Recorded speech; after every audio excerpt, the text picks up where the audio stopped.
So Curse of Strahd is widely considered the best adventure for 5th edition. And it's being re-released, right? It's being re-released in a deluxe edition and then in a oh my god, how much money do you even have edition. Yeah. Ooh. Super deluxe edition. And we've played it, and, well, what did you think about it, Claire? It was the best. It was the best. Oh It was the best adventure. It's one of the best adventures we've ever played for anything. It was so much fun. As a sandbox, it was tight and thematic. We've played other sandboxes. Storm King's Thunder was too big of a sandbox.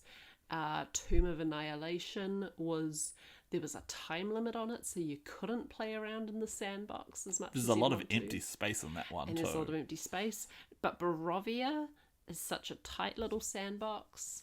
Everything's related to each other in terms Everything relates back to Strahd, so it gives you new aspects on his personality. The politics of, this witch works for Strahd in this way, and these werewolves don't like him for this reason, and here's an enemy of his, here's an ally of his. It's just every single thing. You're constantly engaging with the character, you're constantly on theme. There's lots of great characters in it. Did you have any favourite characters apart from Strahd himself? I think we need to give a little rundown, if we can, of what happened in our campaign, because I feel like I can't do this without context. Yeah.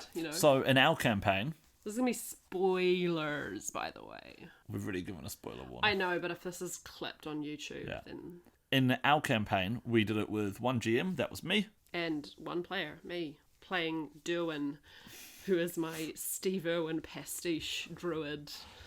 And as strange a combination as that sounds, it actually worked pretty well. It was brilliant. I was hopping through the forests of Barovia as a kangaroo, pursued by, scarecrow things. Our favourite horror movie is What We Do in the Shadows, so that kind of says something about our gaming style.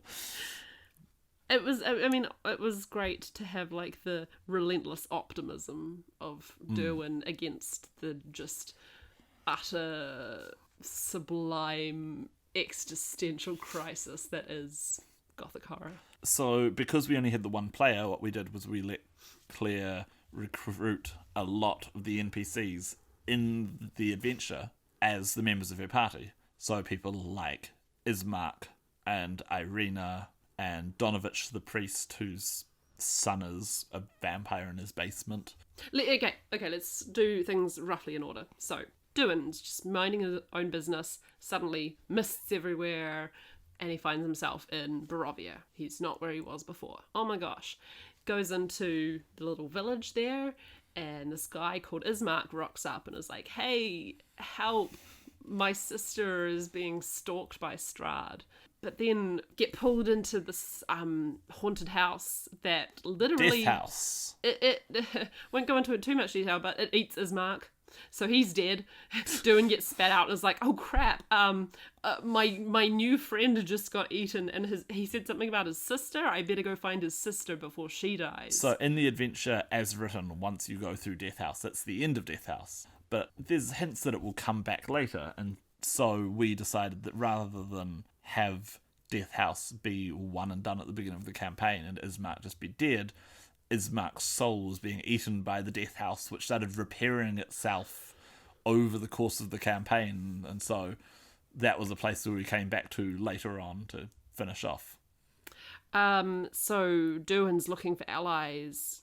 He can't find Irina, but then so Derwin wakes up in a Vistani camp, and there's this Madame Eva person who gives him a Tarocca reading, which is basically tarot, which lays out his future for him of how he's going to defeat Strahd. And, he sort of roughly knows that Strahd is the person who's seeking out Irina. He hasn't met Strahd yet or anything. Goes back into the village. Irina's gone. He hears that the priest needs help, so he goes there, finds that Donovich, the priest, his son, is a vampire now. And is kept in the basement. Yeah. And so they bond over killing the son yeah, to put his soul Duin to turns final into rest. a crocodile and holds his son down while Donovich finishes him off. So yeah, Duin now has a grieving father to look after, and tells him, look, let's go and get revenge on Strahd for doing this to your son. That's the truly useful thing for you to do now. Before they leave the town, they see that there's a kid in a sack being carried by a witch. His parents have just sold him to this witch for drugs. Yeah. There are also witches who live in a old windmill outside of town, old bone grinder. They're the ones who make the drugs, and so Duin's like, hey, give me that kid. So he rescues the kid and is like, you know what? I'm not taking you back to your parents because they're just going to sell you for drugs. Yeah, they're just going to sell you for drugs again. And the only way I can make sure that you're going to be safe is if I take you with me on my which are made out of the crushed bones of the children who are sold to the witches. So it's aiding and abetting cannibalism if I let them have him. So anyway, he goes, yeah, it'd be way safer for you to come with me on my dangerous quest to kill a vampire lord. Let's go. This kid is not in the original adventure. No, that's true. We came up with a name for him on the spot. Radovan Grigorovich. And he was like level like -6, eh? He was like not even level 1. He was a level 0 character. And so over the course of the game, you had to sort of take him on as your apprentice and teach him everything. And he was a incredibly messed up kid as a result of, well, you know, being the child of people who sold him to witches for drugs. Yeah. He ended up being one of the most resonant characters in the whole thing, actually. Sort of I took my father figure and my son figure with me. Anyway, so we're hot on the trail of Irina. We hear she's gone to this place called Vallaki. So we go to the village of Vallaki, or more like town. This is sort of the major town of the area. And we meet up with Irina, and she's relieved to have some allies and stuff. We find out that there's some intrigue going down in Vallaki, so we try and stop the evil Wicker Man sort of ritual there, and accidentally aid and abet the Wicker Man ritual, and then stop it once it gets revealed. Yeah, in a very public way. Lady whacked her. Yeah. We keep hearing about this crazy person living off in the woods, so we go to look for them. And, okay, so spoilers. I've said this is the third time I'm saying spoilers, but I'm going to say it again, because this, my friend, is spoilers. Wait, actually, you know what I completely missed? Definitely somewhere in this time. This is first meeting with Strahd. First meeting with Strahd. He invited me, just me, from my party, to go and have dinner with him. And we had this very lovely dinner. It was very civil, and we talked. And in the adventure as written, Strahd invites the PCs for dinner, but then he just leaves an illusionary copy of himself and locks the doors, and they have to escape from his castle. And it's just a first excuse to get them into the castle. But I decided, isn't it so much more fun if Strahd actually has dinner with the main characters? And so he sat down and he had a dinner and chatted to Duin about what was going on and what he wanted to accomplish here. Yeah, and he sort of, when I said to him that my plan was to go and kick the witches out of old Bone Grinder, he sort of gave me permission. He did, sort of. This is a very sort of adversarial relationship started. Yeah. Of like, we're friends, but don't forget that I'm the one in charge here. Total frenemies. It was great. So yeah, we'd been hearing rumours about this mad person out in the woods who was the enemy of Strahd. This is the spoiler part. In the book, it's supposed to be Mordenkainen, who's like... If you know Greyhawk from back in the 80s, he was kind of a big name character. Yeah. He's like one of the famous D&D characters, so he's a big deal. One of Gary Gygax's sort of original characters. But James knew that wouldn't be all that relevant to me. So... If you haven't been playing since the 80s, then your response is Morden who? I mean, to be fair, I did know who Mordenkainen was, but what ended up happening was way more awesome for me. It was my very first D&D character. from 4th edition. A God, what's her race called? Wilden. Wilder. So sort of like I know they're Tree supposed to person. be. Yeah, I know they're supposed to be like half tree, half animal, but I pretty much always imagine that she's Groot. And she has she's companion wolf called Word. I don't even remember why. I think it was just so you could make bad jokes. Yeah. I think it was just so you could be like, Word. Yeah. I guess. Yeah. Her name is Marja because it meant berry in some Eastern European language. But yeah, so Marja and Word. Word is the real character. He's the one who actually deals as precious. The damage. Word is the one who deals the damage. So new person in our party. At that point we did a whole bunch of little bits and pieces. Started an orphanage and a whole bone grinder. That's an important part. That's not one of the little bits and pieces. We rescued a vineyard. We did this and that. Werewolves. Met ravens. I mean, that's pretty evil cool. druids. That's pretty major. Evil druids and stuff. But yeah, we took over Old Bone Grinder. We kicked the witches out. We found the Sun Sword, which was basically like the Jedi lightsaber. It's one of the artifacts that you've got to find. Yeah, because it has, it glows with radiance, so it's like a damage form that Strahd can't resist, or is specifically vulnerable to. You fought Irina's evil brother, who was turning into a devil. That's right, yeah. But yeah, we took over Bone Grinder, and the campaign ground to a halt as I decided to mill flour and open an orphanage and get goats at Old Bone Grinder, which is like opposite ends of the valley from Strahd's castle. So no wonder within about 2 weeks of setting up this orphanage and everything, he came to destroy me. I think he also found out that you had I had Irina and the Sun Sword. And the Sun Sword, and that was sort of too much. So during our sort of 2-week sojourn near Old Bone Grinder, we had found a secret hatch in the woods. And now this was purely a random roll.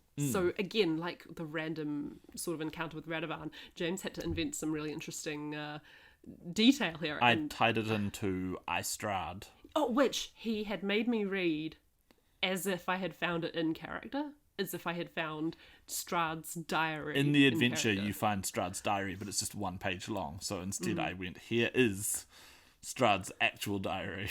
So in Strahd, there's this character called Leo de Lisnia. Leo de Lisnia.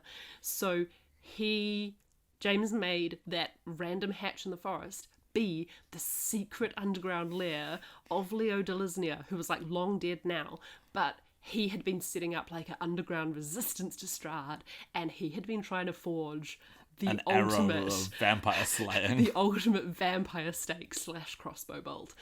So me and Donovich and Irina and Marja, we were all Radovan, we were setting up this underground lair, putting all these magical alarms down and stuff, going, okay, cool, he'll never find us here, this is the place. You then went off to Kresk, which is the other village. That's right. Where there's a evil angel who's trying to make a flesh golem wife Strahd, because he's convinced that if Strahd just got laid, he'd chill. So we go to have lunch with him, and then he goes, I just called Strahd because Irina's right here, so I might as well just give her to him now that you guys are here. So we have to fight this epic frickin' battle to get the heck out of Dodge. And then boom, Strahd shows up on his friggin' nightmare steed in the sky. And we're like, hot damn, we are so dead. In the adventure is written, this is where Irina gets magically sucked out of the entire storyline. Yeah. But James decided, nope, that's she can too stick anticlimactic. Around. Yeah. So we, with the help of like magical ghost Sergei, we managed to like stun Strahd. And then run while he was stunned. We run. And that sort of changed the stakes from that sort of frenemies, I'm after you, but this is sort of to just full out to like this enemies. Is war. Yeah. This means war. So we decamped to our hidden base. which Strahd found and assaulted. Found immediately. But here's the thing. So the idea was meant to be that the... if you know Iron Man 2, they make a big deal out of the special missile that... This is where I got the idea from. Right. There's the special missile that War Machine has in his armor that Justin Hammer sells to him, and they build up how this is like the ultimate missile, and then at the end they fire it at the villain and it just goes tink off him and does nothing. And so that was what was meant to happen, was that you'd shoot this thing at Strahd, you'd roll a boatload of damage, and Strahd would go, okay. Yeah. And you'd be like, oh man, we got nothing. We were woken up and like it's 2 a.m. We're trying to scramble the heck out of our hidden lair, which, you know, Strahd has the exits covered, so like how the hell are we going to get out of this? He's coming down, he's climbing on the ceiling and all that, you know, classic vampire stuff, right? Radovan picks up the crossbow bolt of ultimate vampire staking and rolls a 20. And so suddenly that, like, pile of dice that's good but not enough to actually hit Strahd turns into a massive butt-kicking for Strahd. We nearly killed Strahd. Again. Then and there, in that little dingy hole in the ground. Now, I understand this is a problem that a lot of people have had with Curse of Strahd, is because that when they rock up at level 10, he's not. Once you get to about level 10 or so, and you've got all the special artifacts that you've got to assemble, Strahd is not actually very tough anymore. And I kind of felt the same thing here, that Strahd wasn't actually that tough. Once the PCs are toting, once they've got ways of creating sunlight at will, and they're doing the right damage types, they're doing radiant damage to him, he's not actually that tough in a throwdown fight anymore. And I thought Strahd would be feeling that himself. And so, meanwhile, you went and you dealt with Strahd's evil nanny, the witch. Yeah. Who, all these details. Yeah. She was not actually a particularly important character for us. Yeah. We went to Argynvostolt, we got the Revenant. Argynvostolt is the home of an order of paladins that Strahd destroyed. So we got the Revenant Godfrey, the paladin who wanted to redeem his order. Who wound up joining the party so late we were worried that he was going to be anticlimactic. Because he was promised in the Tarokka reading right at the beginning of the campaign. He was the promised ally. And I was just saying to James, like, this guy is going to rock up and he's going to be so disappointing because we went to all this effort to get him. But no, he ended up being amazing. The fun thing with Revenants is that if they die and their purpose is unfulfilled, they just come back again. And so there was a running gag that he was super happy to die because he knew he'd be back again. It was like, there was one time where he fell down like a big shaft and he was just like, see you tomorrow. He would just happily die. He was super cheerful, super chipper, always willing to be the first one through the door, always willing to be the guy who got exploded by the traps. Yeah. He's so good. He was a really fun character. Right, I think at this point we can just sort of rocket through some of the main points. Sure. So we hooked up, speaking of epic disappointments, we hooked up with Esmeralda, who's supposed to be this ally that comes and joins you, and she's supposed to be like the epic Mary Sue.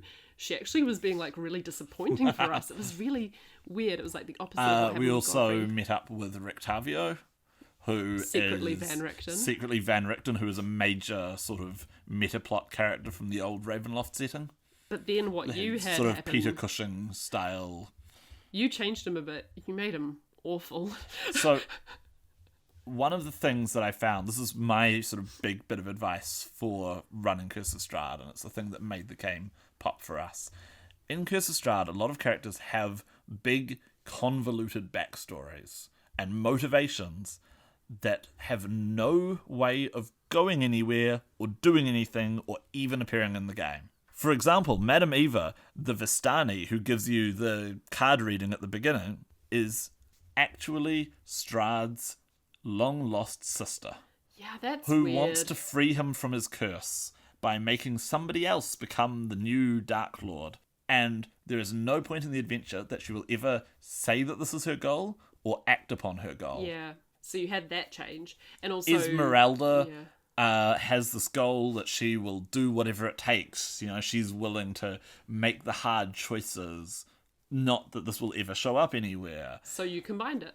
Her mentor, Rictavio Van Richten, has this thing where he hates the Vistani because they were responsible for the death of his son. But that never really goes anywhere. And so with all of these characters, what we did was we made them actually act on their goals, actually do things, actually change throughout the campaign, and that made things stronger. So you had Van Richten massacre murder a bunch of the Vistani, Vistani, which made Esmeralda go, oh my god, my mentor, what has he done? I will go to Madame Eva for advice, which made Madame Eva go, oh, this girl will do anything to stop Strahd. Hey, become the new Strahd. And, well, she didn't say Not that was what she immediately, was but doing, but she pushed her in that direction. Yeah. So they found a location called the Amber Temple, and this is where the entity was that Strahd made his deal with in the first place. Yeah, so we were going there to try and unpick. Strahd himself going on. went there to make a new deal with that entity Yep. Oh, because yeah. we said he needed a new power-up, and we thought about it. What's the thing that he would do? He would evolve and change rather than just being the same person the whole time. He would double down on himself, on what he wants. And oh boy, did he ever. Turned Esmeralda into a vampire. Oh no, No, she made a deal. She made a deal with the things Amber that turned Temple. him into a vampire in the first place and turned herself into a vampire. And then he Strahd made showed up. a further deal with the forces in the Amber Temple and got a major power up and got to become like a Nosferatu style, not sexy vampire.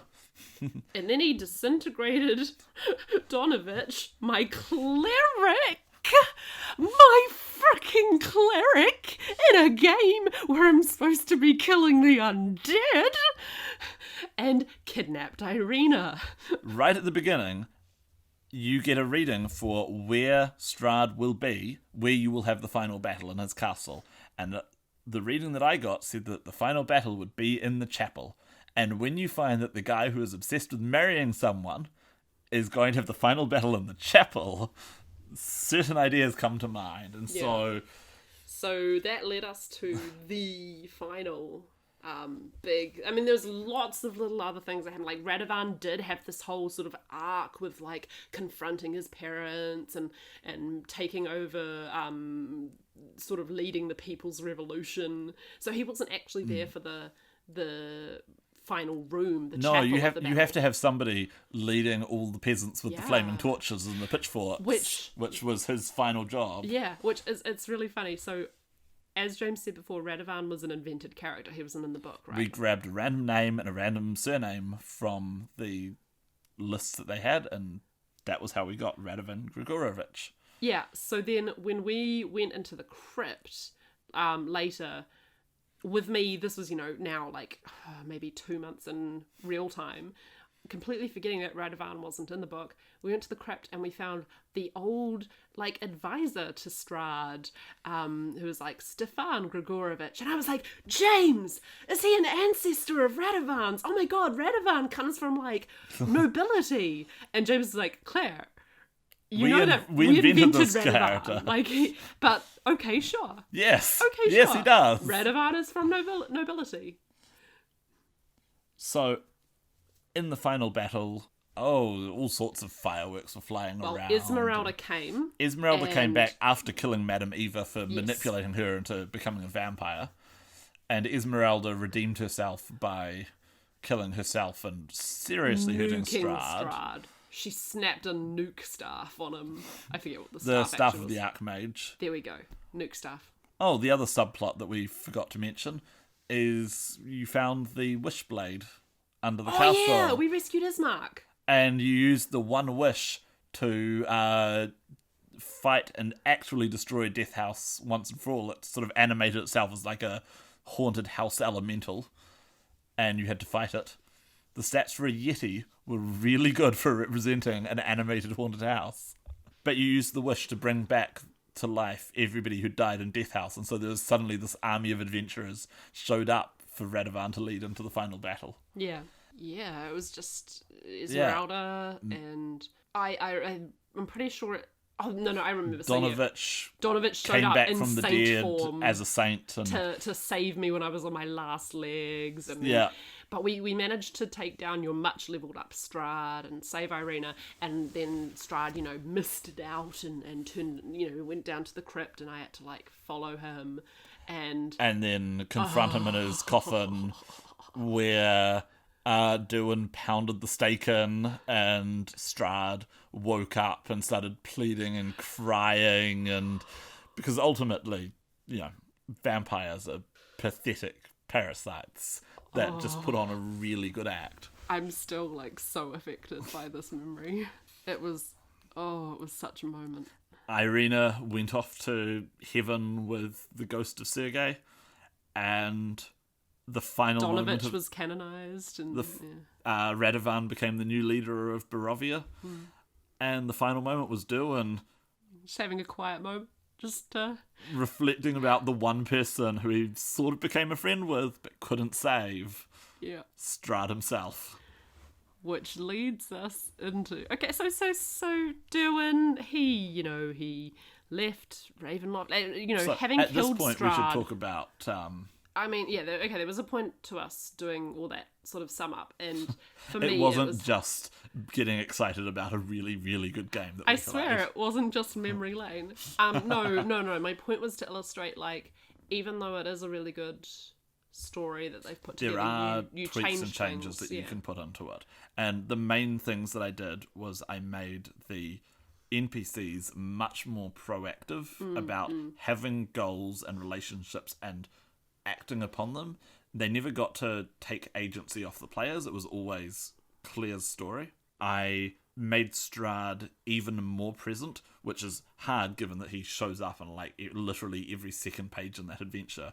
But by having him actually talk to the PCs in a non-adversarial relationship to start off with, and letting them build that relationship meant that it meant so much more when it turned into all-out war. And, I think the other big one actually was Strahd. That was pretty good, yeah. Yeah, giving Claire Strahd to read rather than just using the one-page summary gives you a much stronger idea of who Strahd wants people to think that he is. James is always very open to when I want to completely derail things. Which it's easy when you've only got one player. Yes, it is. The other big thing that this game taught us actually was the importance of the X card of all things. Oh yeah, that's a good point. So there were werewolves who were kidnapping children and raising them as child soldiers. And we didn't realise that this would be a problematic thing. If you can't cure a werewolf and they've infected children, what are you meant to do about that exactly? Yeah, I didn't... It's a hard no-win situation. Yeah, I didn't think that would be a trigger for me until I got there, and I just, I couldn't do it. We had to bring the game to a complete stop and just edit stuff out and negotiate around that. Yeah, because there was no way I could go into that fight with children. Which is just goes to show, no matter who you're playing with, no matter what's going on, it's always good to be able to just stop and either pull things back or have those conversations or whatever. Mm-hmm. And that goes into what I was saying before about being flexible with your players. Because, you never know when they might want to focus in on certain details. Like, for me, I'm wanting to make a home, an orphanage in Old Bone Grinder. What it wasn't necessarily a derailment, although, of course, it was though. Slightly a derailment. It was, though. But it was me trying to find a moment of peace in a really dangerous place. And so, in some ways, it also reiterated the themes of the campaign, is that you are not going to be able to find peace here. No matter how... While Strahd is alive. No matter how powerful you think you might be to be able to, fund this orphanage, keep these orphans safe from the monsters in the woods. While he is alive, he's not going to let you have that. So, to me, this actually speaks to the nature of Ravenloft, and one of the sort of problems that it's always had as a setting is sometimes it wants to be a horror story in the style of, like, Call of Cthulhu, where you are so weak and insignificant, and the enemies you face are so strong. But that's not really what D&D does, and the rules are just not set up to do that. Sometimes it wants to be like Castlevania, where you are just like kick-ass action heroes punching gothic-themed villains. But that's not really gothic either. And so it's about trying to strike that middle ground between the two, trying to be like Dracula. Yeah, like the actual novel Dracula. Where you get the feeling that the main characters just can't go and fight Dracula head to head. They've got no hope. But if they do their research and they do their study and they destroy his coffins and They do all the prior preparation. they do all the preparation, and then they can do this. It's not the sort of futility of Call of Cthulhu, and it's not the high octane action sequences of Castlevania either. But it's kind of finding that middle ground. Yeah. And you know, as I was saying, the places where James was flexible, like Radovan, ended up making the story that much richer. Another thing with Ravenloft and with Gothic horror is ultimately one of the campier and more fun types of horror. And so I felt like the moments where, like particularly with the werewolves, child soldiers are not campy or fun. No. That's just really, really bleak. And it was the places where it sort of strayed off into other forms of horror like that was where it became less fun. And the places where it was about, vampires, ghosts, the angel making the bride. Yeah, that was all, that's fun. Yeah. Oh, the witch flying off in her cauldron. That was hilarious. Well, because you pinpoint shot her with a fireball and exploded her. Maybe. But she had an awesome, house that she could bewitch to come alive and stuff. A lot of the time I tried hard to make it feel like the pressure was on you. Mm-hmm. A lot of the time it did feel like that. And I think that helped to sort of give the right flavour and atmosphere. Oh, and also, he completely screwed up the rules.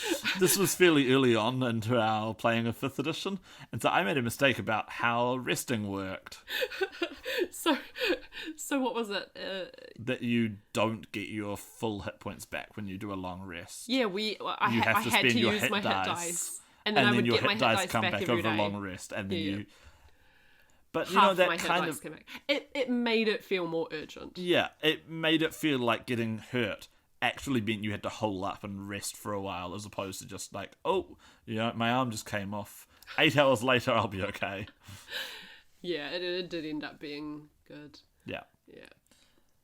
And as a postscript to this, we found Ravenloft 2, which I've wanted to get my hands on for years, is available on print on demand at Drive-Thru RPG. So James had told me about this.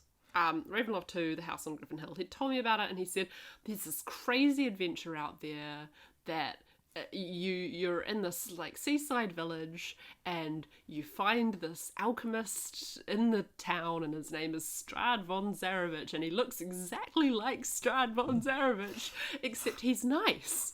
What the hell? And he and I both had a laugh about it, haha, this sounds really dumb. There's no way we'd ever do it. But then I was like, but you could. So in the original Ravenloft, actually this adventure has more to do with making the Ravenloft campaign setting happen. There's so many things that wind up becoming important in the campaign setting come from the second adventure. But the plot is so bizarre that they never managed to figure out how to put it in. And so for years afterwards, they just refer to it as that thing happens. Yeah. In the sequel to Strahd 2, Strahd Harder. Strada? Strahd. In the second Strahd book, The War with Aslan, Strahd and Aslan managed to get through to the plot of Ravenloft 2 and by opening a portal, and then the next chapter starts and Ravenloft 2 is over and it never tells you what happened to them and they don't even remember what happened to them. And so for years I wanted to know what happens in this adventure that basically got struck from canon. I have got a new headcanon for myself. They made a pact never to talk about it. Actually, no. Okay, let me give the listeners a quick overview. I mean, oh god, it's going to be like either a really quick one or a really long one because it's a very convoluted campaign. It's a strange adventure, but it after was hearing, a lot of fun. After hearing what you said about Azalin, I have a new headcanon. Okay, so a little bit of context. So, Derwin, after Ravenloft, he ended up going to Planescape and making new friends. We'll talk about that campaign setting later on. Absolutely. Planescape is a lot of fun. So much fun. He took Marja and Word with him, and so they're all still friends. They're flatting together in Sigil, which is on the plains. And then suddenly, out of nowhere, Derwin has this nightmare. Now, look, he's been, plagued with... It's been 5 years or so. He's been plagued with regrets about Strahd, but also sort of, his logical brain going like, oh, there was That's nothing... all in the past. It's all in the past. There was nothing you could do. do. Like, he was a monster and it was the best thing to do to save the most lives. And the fact that the land of Barovia came back to the prime material after you did that is like proof that you did the right thing. You did the right thing. Strahd is an unrepentant monster. Yeah, he is an aberration and you fixed the world. But he, nevertheless is plagued by fears that, what if I could have saved Strahd and I just wasn't good enough? So he has this nightmare where they repeat the final battle, except this time it all goes wrong, and it ends with everyone dies, and Strahd starts to drink Derwin's blood, and then he wakes up. Derwin wakes up in a Victorian sanatorium as like the doctor. People are referring to him as Dr. Irwin. Dr. Irving. Dr. Irving. And he has a friend called Dr. Dehonair who looks like the spitting image of Donovich. And he goes to see his patients and he goes through the town and everyone is like a spitting image of people he knows. And it's like, what the heck is going on here? And he goes up to the Lord's house on the hill and Lord They've got a guest staying at the moment. and they've got a guest staying, and he goes. Derwin goes to lunch with the guest and the daughter of Lord Weathermay, and who should they be but the guest is Strahd von Zarevich, and the daughter is Kate Bush. Yes, the daughter is the spitting image of Tatiana or Irina or Kate Bush, and her name is it starts Victoria with V. Thank you, Weathermay. Victoria. Yeah, of course, because it's Victorian. So this is an adventure that we're not going to give you the spoilers for because True. Curse of Strahd has been out for a while. A lot of people have played it already. This one is a little bit more obscure. It's a very convoluted plot. It's not the easiest thing to roleplay. Like we said before, it draws a lot on other gothic horror apart from just Dracula, so it's got elements of Frankenstein in it, it's got elements of the haunted house, it's got elements of Jekyll and Hyde, it's got elements of the Moors, the Hound of the English Baskervilles, all sorts of things. Wuthering Heights. oh yeah, big Wuthering Heights energy. This is why we keep bringing up Kate Bush. So we won't give spoilers, but there are a few things I just want to say / explain. So this Strahd is not evil. This Strahd is lovely and very like Byronic romantic hero. And I channel my Mary Shelley to dear listeners, the sexual tension was rife. I have been shipping Derwin and Strahd ever since. It wasn't meant to be that way. But oh my god. When it happens. Okay, so like a couple of years ago I read Mary Shelley's sci-fi book. I think it's just called The Last Man or The Last Man on Earth. I didn't read it in the end. But basically, so like it's filled with, romantic heroes who are like, my friend, you and I are the best men who ever lived, and you're my brother, and I love you so much, and they're married to each other's sisters, sisters, so Yeah. they're very, very close, and it's like... Yeah, very meaningful male friendships. And so James and I sort of entered that register as Dr. Irving and Strahd. Strahd the alchemist. This adventure, rather than using Tarocca to determine the plot elements, winds up having a mesmerism session, of all things. Yeah, it was wonderful. It also uses a deck of playing cards to randomize a major element that I won't go into. Yeah. Has multiple haunted houses to explore, and we also spliced it with another adventure called Howls in the Night, which is added that, set in the same area, which adds more sort of Hound of the Baskervilles. It basically Wuthering fitted in Heights so... sort of It fitted thriller. so seamlessly that I can hardly even sort of separate the two anymore. It sort of comments on the same themes that the original adventure does, and so it made a nice sort of story within a story. I can't imagine, just because of the way that Derwin's relationship with Strahd went, I can't imagine this adventure making sense for anyone else. Like, because Derwin spent so much time going... Like, actually, that's right. I specifically, in character, him dwelling on his relationship with Strahd, it was a huge part of his initiation into the club that he belongs in on the plains.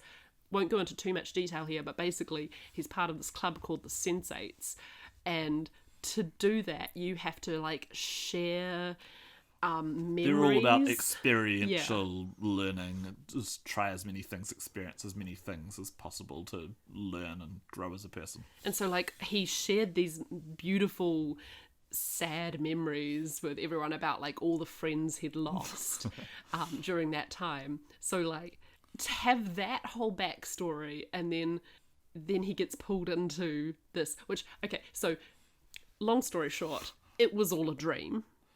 This is For not Derwin. the case in the original adventure. No, that's but true. in the original adventure, it doesn't really explain what's going on at all or why Strahd is back. It suggests that if the players haven't played the original Ravenloft adventure, that you could even intercut the two adventures, and that as the players go to sleep in one world, they wake up in the other adventure, and then they do that one. Yeah. And that they and Strahd are both hopping between the two different storylines. But See, it expects that most people who play it will have played the original, will have killed Strahd already, and just doesn't address what's going on, how Strahd is back. Spoilers, but not really spoilers. There are two Strahds. There's the good Strahd and the evil Strahd, who's the Strahd you know and hate from the original adventure. Why is he back? I don't know. so We justified it with some Planescape stuff that Claire doesn't actually know yet, because we've Yeah. never managed to get back to the next chapter of Planescape and finish that off one day. because at that point our baby started waking up at 8:30 at night and demanding that I stay with him in bed for the rest of the night. So there hasn't been any role playing ever since. But yeah, it was sort of a spirit quest for Derwin. You can read more on our blog if you want to know more details. And it was so successful that we've been talking ever since. One day, Ravenloft 3, Strahd harder with a vengeance. I don't know. But Ravenloft 3 is coming one day. So here's my new headcanon. After you were telling me that part about Azalin, maybe I'll cut this from the episode because it might be spoilers. So you know how in the final scene, in the final fight and stuff, remember in the mausoleum, you said Azalin is supposed to be here, but you were like, jokes, Azalin totally isn't here because you don't know who the hell he is, and that would be anticlimactic as, right? Yeah. What if he was actually there and just mind wiped Derwin? It was like, you saw nothing. Azalin out. I mean, that's... So, in the adventure, what he's meant to do is he's just meant to be a red herring character. So be like, look, this is totally Strahd. And then his deal is that he wants a new body. Yeah. And once he's got it, he leaves. He just leaves. He's just like, I have no skin in this game anymore. I'm out. So if you wanted to, you could have Azalin turn up way down the track, like, ha ha ha, I've been pulling the strings all along, Yeah. in the body of, like, Donovich as Dahonair. Like, Yeah. you could, well, obviously now that I've guessed that, you can't blow my mind with that, but... I did tell you that in Ravenloft canon, Azalin, because he blew up his body during that time he tried to become a demi-lich, he had to make himself a new body out of the corpse of his son. Oh! The one he had executed. Oh! Ouch! Just to really rub that in. And this is why Azalin is great. 3 curses. I think we'd better leave it there. Azalin will not be coming to meet Derwin anytime soon. Oh. You don't want to mess with Azalin. He is so much worse than any of the other epic level liches out there. I mean, ultimately... Yeah, Vecna is more powerful. Acererak is more powerful. Azalin is more motivated. Azalin has a work ethic on his side. Ultimately, this is all going to lead to some big throwdown with Tenebris. More about Tenebris when we eventually talk about Planescape, but... So, in Curse of Strahd, there's an Easter egg with Tenebris. Tenebris is a reference to something from 2nd edition. Claire doesn't know what it is, but it's the reason why she's now in Planescape. And oh boy, is there a revelation drop coming many years from now when we're actually able to start this campaign again. Yeah, when our son is 18. When our son leaves home. Oh well, at least when we're in our retirement home, we'll be able to keep playing D&D then, right? We're old and decrepit. I won't have teeth, but I'll still have the plot, hopefully. Well, so that has been our talk about Ravenloft, a campaign setting that, for all its quirks and eccentricities, I really like it. But that's just me. It's got a lot of good products with it. The Van Richten guides, which are sort of in character, sort of out of character guides on how to make your monsters be more personalized and more characterful. I think that's what I like about it. Really good line. That's what I like about it, is it actually tries to bring some meat to villains, which, yeah. The Children of the Night adventure anthologies have got lots of great little mini adventures with customized monsters ranging from the silly to the wonderful. The vampire stingray being a particularly dumb one. Or the... Yep, that's a thing. Oh god, it's what's gonna kill Derwin. Oh god. Oh god. Yeah. Or the golem made out of wizard scrolls. I sort of love it. Those are the silly ones.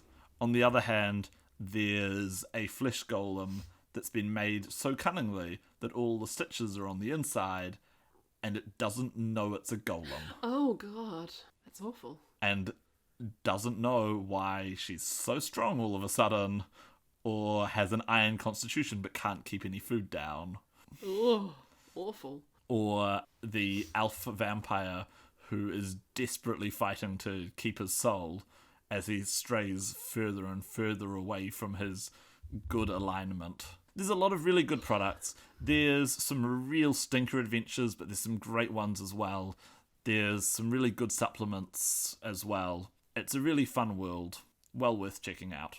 If D&D is not your jam, I'm keen to hear if you have any sort of gothic horror alternatives, because I love gothic horror, me. Come and talk to us on our Discord.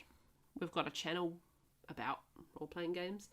We've got a role-playing game happening on our Discord. So please come and join that. With some kind of gothic themes going on at the moment. Yeah, a little bit. We've got some zombification happening, haven't we? Yeah, come check us out on skybeargames.com. And in the meantime, keep gaming.